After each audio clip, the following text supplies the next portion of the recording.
Sisi watazamaji, nimepata fursa ya kufika hapa Ivona, mahali pamealikwa wanafunzi wa Kisii University kwa huduma maalum. Niko na mmoja ambaye anajifunza kipindi cha afya. Wacha tusikie ako na yapi kulingana na mwaliko wake hapa Ivona.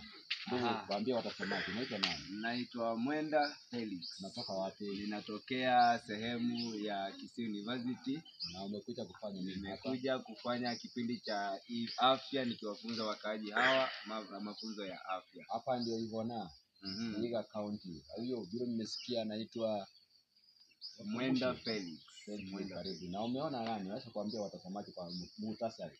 Kwa muhtasari tumefunza mengi, wamefurahia mafunzo. Tumewaalika kwa matibabu wakakuja, tumewatibu, wanafurahia sana. Na kwa jinsi hii tunashukuru kwa maana Mungu amekuwa mwaminifu. Watu wanamkiri Kristo kama mwokozi wao hata kwa kupitia matibabu. Kuna yapi nao unaweza kuwaeleza watazamaji wetu wa Olinga hili na pia wale ambao wako pande hii ya Ivona?